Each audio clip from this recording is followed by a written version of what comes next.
सिरसा से भाजपा के लोकसभा उम्मीदवार डॉक्टर अशोक तंवर ने विपक्ष पर निशाना साधते हुए कहा कि विपक्ष का गठबंधन जेल से बचने के लिए किया गया है।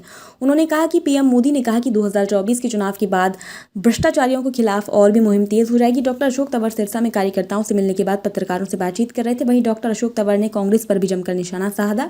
वहीं अशोक तंवर ने कहा कि कल पूर्व मुख्यमंत्री मनोहर लाल सिरसा आएंगे। वहीं रविवार को मुख्यमंत्री नायब सैनी भी सिरसा लोकसभा में कार्यकर्ताओं से मुलाकात करेंगे। डॉक्टर अशोक तंवर ने कहा कि कांग्रेस पर निशाना साधते हुए कहा कि जो पार्टी 10 साल में अपना संगठन नहीं बना पाई, जो एक मंच पर इकट्ठे न बैठ सकते, वो लोग षड्यंत्र करके सत्ता पर काबिज होना चाहते, जो कि वह कभी कामयाब नहीं होंगे। वहीं अशोक तंवर ने कहा कि विपक्षी गठबंधन की जेल में लगातार बुकिंग चल रही है। वहीं कांग्रेस की तरफ से कुमारी शैलजा के सिरसा से चुनाव लड़ने के सवाल पर डॉक्टर अशोक तंवर ने कहा कि 35 साल के बाद वह सिरसा आ रही हैं। मुझे नहीं लगता कि कांग्रेसियों में इतनी हिम्मत है कि वे चुनाव मैदान में आए।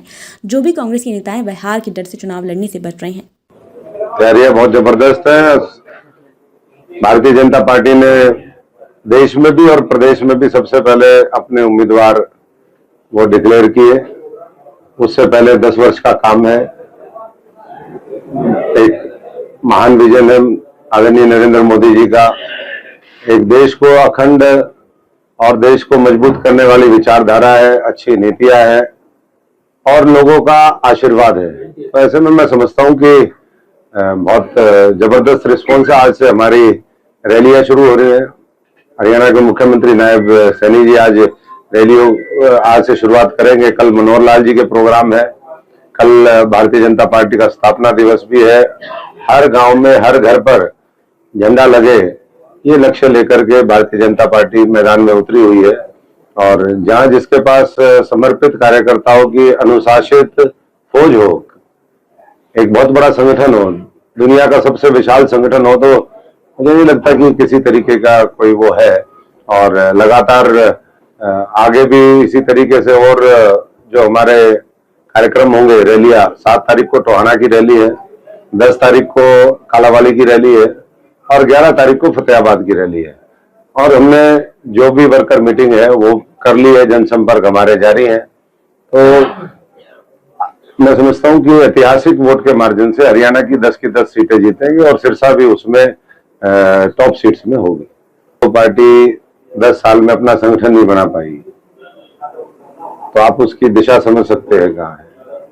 जहां एक मंच पर बैठ ना सकते हो, लोगों के बीच में जाकर के उनकी भलाई ना कर सकते हो, वो तो जो है केवल और केवल षड्यंत्र करके सत्ता पे काबिज होना चाहते हैं। जो मैं समझता हूं कि षड्यंत्रों से कुछ नहीं होता, मेहनत करनी पड़ती है, संघर्ष करना पड़ता है। देखा, आज उनके गठबंधन को भी देख रहे हैं।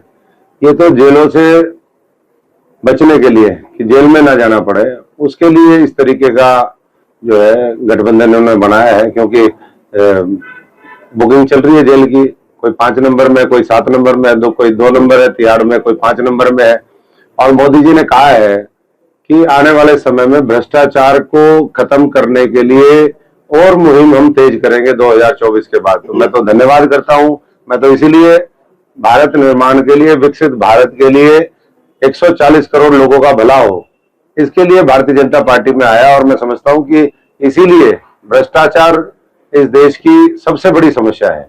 भ्रष्टाचार अगर खत्म हो जाए तो सारी समस्याओं का निदान हो जाए। किसान 35 साल के बाद आ रही है, उनका सिरसा वाले स्वागत करेंगे, क्योंकि यहीं से छोड़ कर गई थी। वैसे तो मुझे नहीं लगता कि कांग्रेसियों में इतनी हिम्मत है कि वो चुनावी मैदान में आए। बड़े बड़े जितने भी सो कॉल्ड लीडर हैं वो तो खुद ही बचते फिर रहे हैं। वो कह रहे तू लड़ तू लड़, नए लोगों कह रहे तू लड़ तू लड़। वैसे कहते हैं मैं लड़ूंगा, मुझे ये चाहिए।